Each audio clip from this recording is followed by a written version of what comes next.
are two incredible visionaries. Please join me in welcoming to the stage Elon Musk, the CEO of Tesla, founder of SpaceX, founder of XAI, and Jensen Huang, founder and CEO of NVIDIA.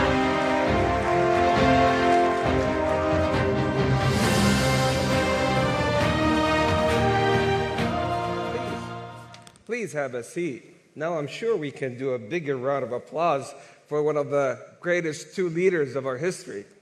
Let's go ahead. So we're talking about, I lost count, $7 to $8 trillion worth of market cap, comp, I lost count. But right now, we're here to celebrate a historic moment. A moment that yesterday during the dinner, and thank you for joining us under the patronage of the Honorable President and His Royal Highness the Crown Prince Musaidi, where we had the pleasure to hear it firsthand. This is the greatest alliance between the Kingdom of Saudi Arabia and the United States, where we have joined hands and you have helped us build our energy-based economy, fueling and energizing the industrial age, and now fast forward, going to the intelligence age, where we can fuel AI, factories, robotics, AVs, and all of the rest. Speaking of that, let's start with you, Elon, if you don't mind, Jensen. Feel free to chime in. You have a big fascination of something all of us have admired, first-order thinking, which Jensen sometimes calls first-order scaling, which is an opportunity for how you have dropped the cost of batteries from 1,000 for kilowatt hour to sub $100. And right now you're doing the same thing with robotics for actuators with servo rotors and motors. So I want to hear from you, how do you manage to always disrupt every single industry with that thinking? Well, it's mostly not disruption, it's creation. So with, say, SpaceX, with reusable rockets, there really weren't any reusable rockets. But the essence of revolutionizing space travel is reusability. If you throw the rocket away every time, the cost of access to space is extremely high.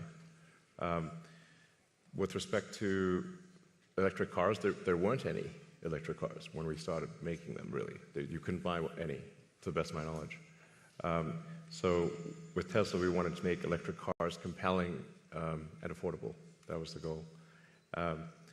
With respect to humanoid robotics, there are no useful humanoid robots at this point. There are sort of gimmicks, but there are no actually useful humanoid robots. And I think Tesla's going to make the first actually useful humanoid robots. And this will be quite a revolution, and I think something that everyone will want. Because I always think of, like, who wouldn't want their own personal C-3PO R2-D2? Oh, yeah? Of course. Everyone would want one, right? And then there would be many in industry providing products and services. This is why I say that humanoid robots will be the biggest industry, or the biggest product ever. Bigger than cell phones or anything else, because everyone's going to want one, and or maybe more than one, and there'll be many in industry. I just want R2-D2 in C-3PO's body. Yeah. There you go. Well, I mean, a humanoid robot would be better than R2-D2 and C-3PO combined times 10. Yeah. So people often talk about sort of eliminating poverty and that kind of thing, but really how long have they been talking about that? There's lots of talk. There's lots of NGOs sort of trying to do these things, but really not succeeding. And the evidence speaks for itself. But AI and humanoid robots will actually eliminate poverty. And Tesla won't be the only one that makes them. I think Tesla will pioneer this, but there will be many other companies that make humanoid robots. But there is only basically one way to make everyone wealthy, and that is AI and robotics. And we can't talk about robotics without AI factories. And yesterday was such a historic day for the two nations, but also for all of us, where we celebrate the AI strategic partnership with the US, signed, witnessed by the Honorable President and His Royal Highness, about how we are committing our capital, energy, land to energize the AI US ecosystem, to be able to build inference nodes, training nodes, and to be the most AI-enabled nation. With that announcement, tell me what's next in AI factories, Jensen? There's a beautiful story about how Saudi Arabia is building AI refineries and now building or oil refineries to AI factories. I love that. I've said that AI is an infrastructure, and the reason for that, of course, we understand AI from the perspective of the technology and how it's revolutionizing every industry. Digital intelligence, of course, has applications into every field. And so it's going to be used by every company, every industry, every country. In that way, it's foundational, and therefore it's part of infrastructure. What is new about AI from a computer science perspective is that the way computing was done in the past was largely retrieval-based computing. Somebody typed in a story, or somebody created a piece of art, or came up with 4 versions of a digital ad, or it's all pre-built by somebody, which is then using a system to retrieve the appropriate version for you. It's a retrieval-based computing model. Hadoop and many of the frameworks and operating systems of the past, all designed to retrieve the appropriate information for you. But today, software is going to be generated in real time. It's generative. Based on the context, based on the circumstance, based on who you are, based on the problem you asked, based on your prompt, it will generate unique content for you. Every single time, for everybody, it's unique.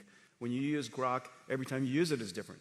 Just based on Grok. Right, based on the prompt that you give it, and based on the circumstance, and so therefore, it used to be retrieval based. Today, it's generative, and if it's generative, then and every time is different, then you need AI factories all over the world to generate the content in real time, which is the reason why you need AI factories. And this is a unique way of doing computation, but the benefit, of course, is that everything isn't preconceived and pre-documented, and it's contextually sensible and therefore intelligent. So AI factories and robotics, and we heard it yesterday from His Royal Highness, his vision, how to augment our workforce with roughly tens of millions of robotics to be able to infuse the next wave of productivity and progress. But this scares a lot of folks here when it comes to the future of jobs. So let's hear about your thoughts, Elon and Jensen, on that. Sure. Well, if you say, like, in the long term, where will things end up? Long term, I don't know what long term is. Maybe it's 10, 20 years, something like that. For me, that's long term. My prediction is that work will be optional. Optional. Optional. So. We'll take that. Yeah. I mean, it'll be like playing sports or a video game or something like that.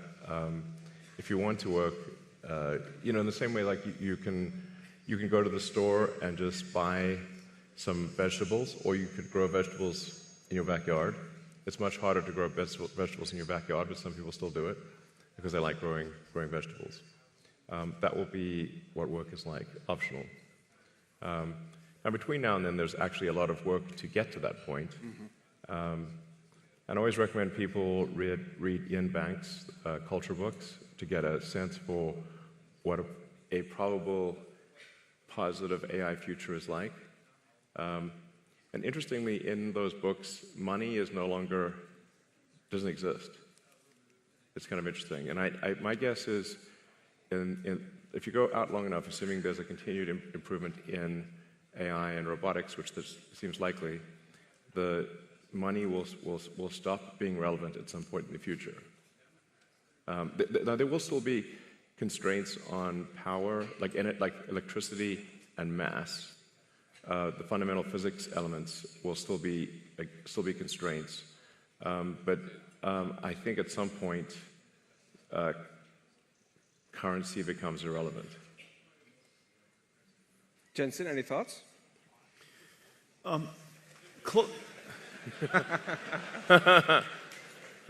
By the way, the NVIDIA earnings call is later today. And by the way, since currency is relevant. Cheers. Elon just wants to share with you some breaking news.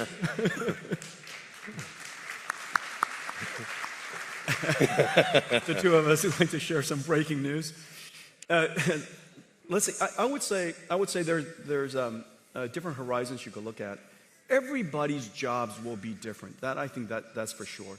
How the students learn will be different. How people do their work will be different, obviously, because a lot of the things that we do mundanely or arduously or very difficultly are going to be done very simply. And so we're going to be more productive from that sense. One of the things that I will say is that for most people or a company, if your life becomes more productive, and if the things that you're doing with great difficulty become simpler, it is very likely, because you have so many ideas, you'll have more time to go pursue things. It is my guess that Elon will be busier as a result of AI. I'm going to be busier as a result of AI.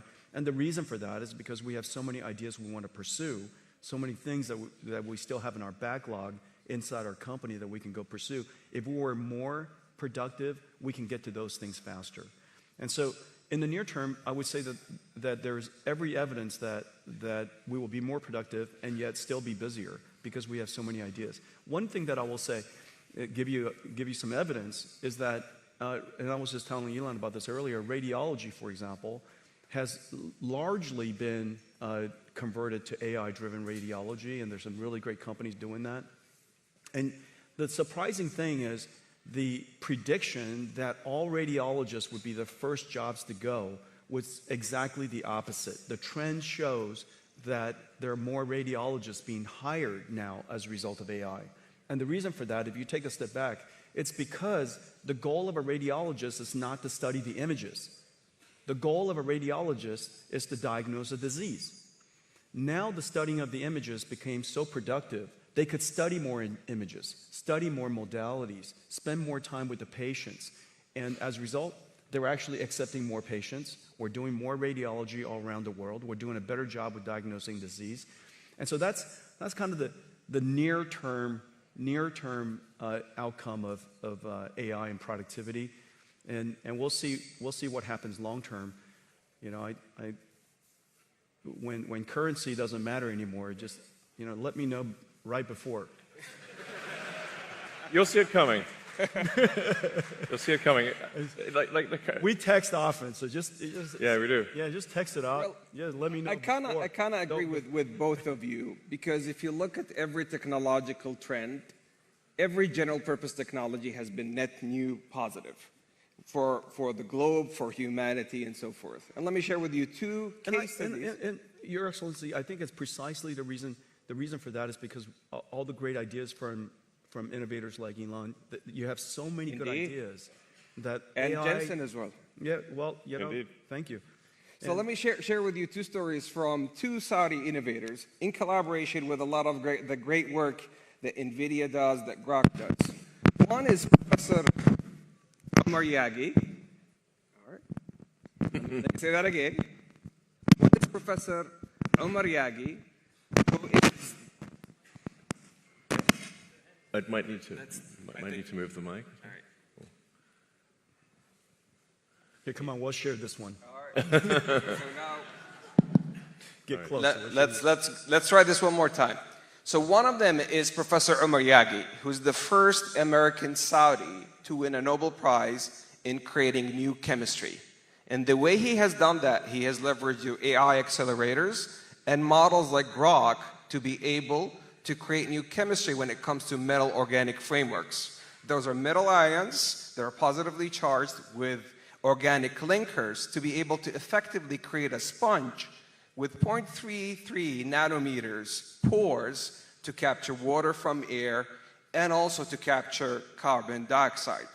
The second story has also to do with AI accelerated by NVIDIA and with models like Grok, which is nanopalm, which is effectively creating a nanorobot 500 nanometers by 1,000 nanometers to be able to do gene editing leveraging the CRISPR technology to take out sickle cell disease. Now, in both these instances, they originated 20 years ago in research, but AI was able to really accelerate the outcomes and the outputs such that we can move into new value pools. So I think with every technological trend, humanity is going to always manage to shift to new value pools when it comes to workforce and productivity. But we have some great announcements to talk about here today. Let's begin with you, Elon, the things that we're doing with XAI. Yeah, we're excited to announce that we're doing a 500 megawatt. I mean, yeah, 500. Sorry. 500 megawatt. 500 megawatt. Yeah. We're doing 500. Wewe're doing 500 megawatts. Sorry. Not this. Quite, yeah. Yeah. No, the 500 gigawatt one will have to wait. That'll be $8 bazillion trillion. Stop that.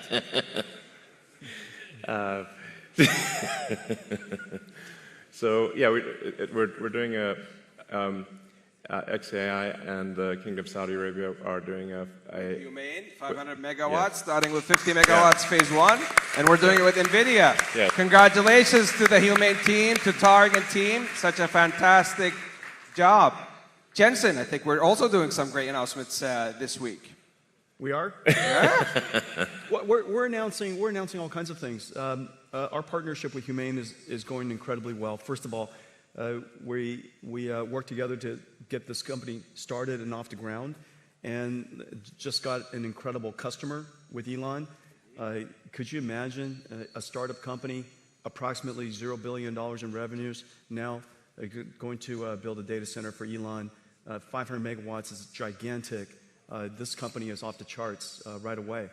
In addition to that, we're working AWS, as you know, is also coming. Congratulations to the Humane team with AWS, starting with 100 megawatts with a gigawatt ambition and counting.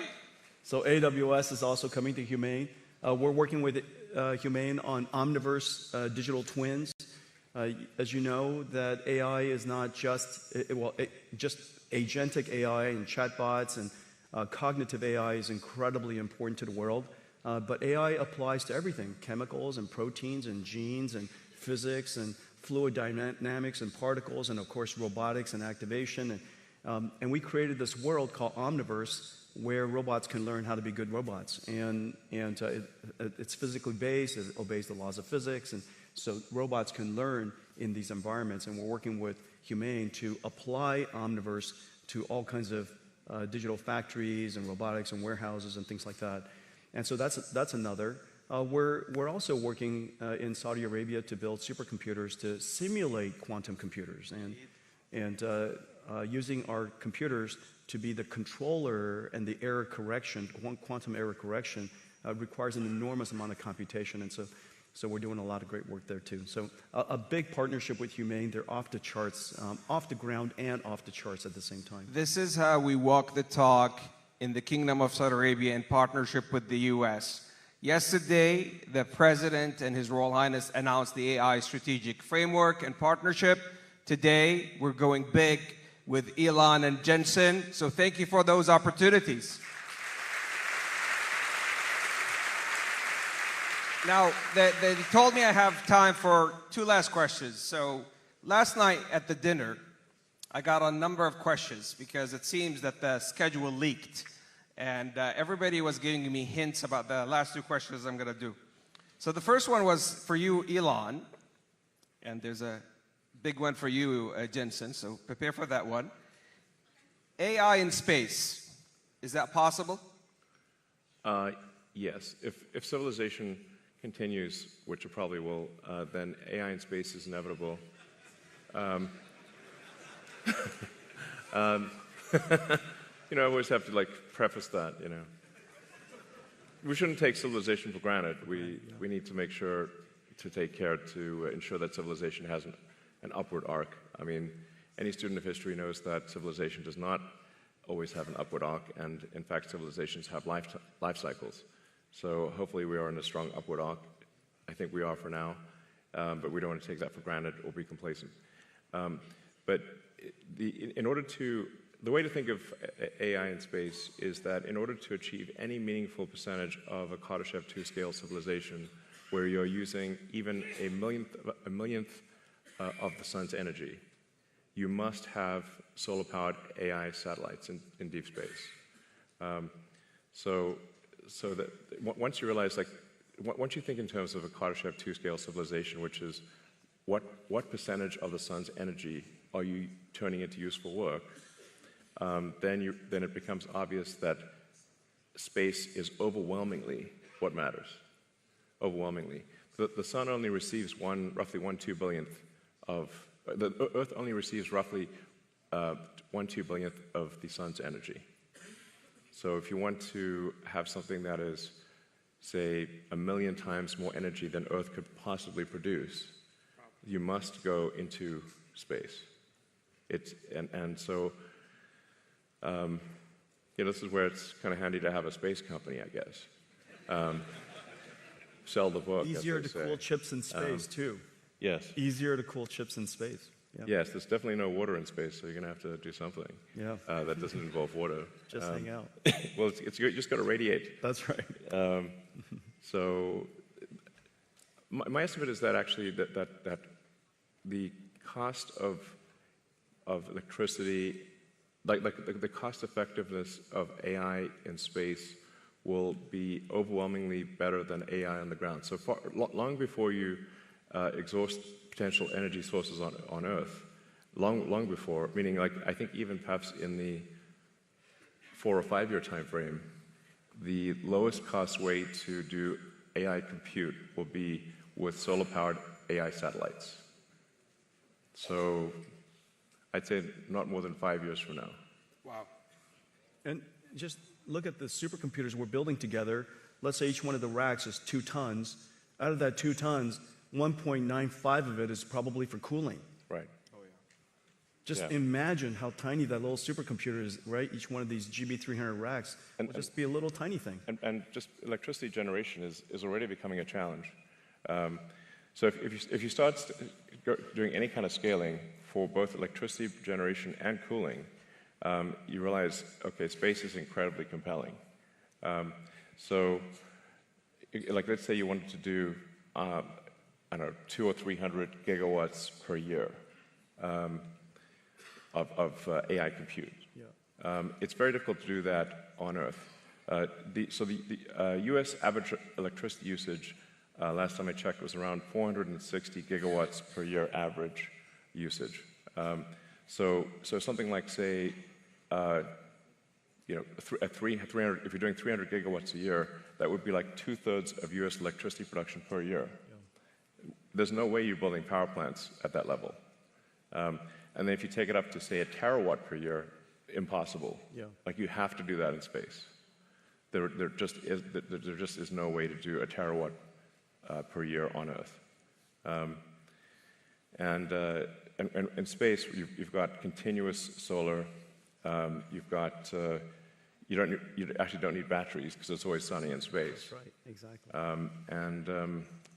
And the solar panels actually become cheaper because you don't need glass or framing, and the cooling is just radiative. So that's why I think that's the dream. Yes, that's the dream. So Jensen, everybody last night was asking me, and I'm mindful it's earnings call for you today. So I'm going to say this delicately. Everybody has been asking me to ask you, are we going to have an AI bubble? That's the last question. All right, no. All right, let me just tell you what we see. Okay, so I think it's really important when you look at what's happening around the world and go back to first principles of what's happening in computer science and computing. There are 3 things that's happening. The first thing is that we all know that Moore's law has run its course, and the amount of demand for computing versus the amount of computation we can get out of general purpose computing is really challenging. And so the world's been moving to accelerated computing for some time. We've been pushing this now for over 20 years. Let me give you one statistic. I was just at supercomputing. 6 years ago, CPUs were 90% of the world's supercomputers, top 500 supercomputers. 6 years ago. This year, less than 15%. Went from 90% to 10%, And meanwhile, accelerated computing went from the other way, 10% to now 90%. Okay, so you're seeing that inflection point, the transition in high-performance computing from general-purpose computing to accelerated computing. Well, one of the most data-intensive, one of the most intensive computation things that the world does in cloud is data processing. Several $100 billion of computation is done on just raw data processing. It has nothing to do with AI. Just SQL processing, data frames, everybody's names, address, their sex, their age, where they live, how much money they make. All of that sits into a data frame, and that data frame drives the world today, whether it's in banking or whether it's in credit cards or, of course, e-commerce and everything from ad recommendation, and everything is driven off of that data frame. That data frame costs hundreds of billions of dollars to go compute. And so that's the number one thing, end of Moore's law. The second thing is generative AI. What the most important application of the last 15 years is called REXs, recommender systems. How do we know what information to recommend to us in a social feed? How do you know what ad to recommend to somebody, what book to recommend, what movie to recommend? The internet is so gigantic without a recommender system that a little tiny of us will have no chance of ever seeing the right information. That REXs is the engine of the internet today. That's going generative AI. It used to be running on CPUs, now it runs on GPUs. Which then says the third thing, if you just look at those two applications, many of the internet companies can build an enormous number of GPU supercomputers just doing that. Of course, then it creates the third opportunity on top of it, which is agentic AI. This is Grok, and this is OpenAI, this is Anthropic, this is Gemini. Agentic AI sits on top of that. But don't forget to think about what is happening underneath what everybody sees as AI today. There's a whole movement of computing from general purpose computing to accelerated computing. And that, if you take that into consideration, you'll come to the conclusion that, in fact, what is left over to fuel that revolutionary agentic AI is not only substantially less than you thought, and all of it justified.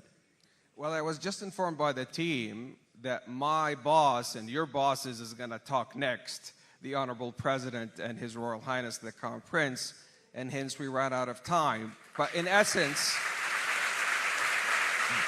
this is so much love for you, Elon and Jensen. But this, in essence, is a 92 alliance that shifted from energy to digital to the intelligence age, powered by pioneers such as Elon and Jensen, to serve humanity and create on a net new basis new economies, new jobs, and a better future for humanity, powered by the Kingdom of Saudi Arabia and the United States. Thank you for a lifetime partnership and friendship. Thank you, Elon. Thank you, Jensen. Thank you.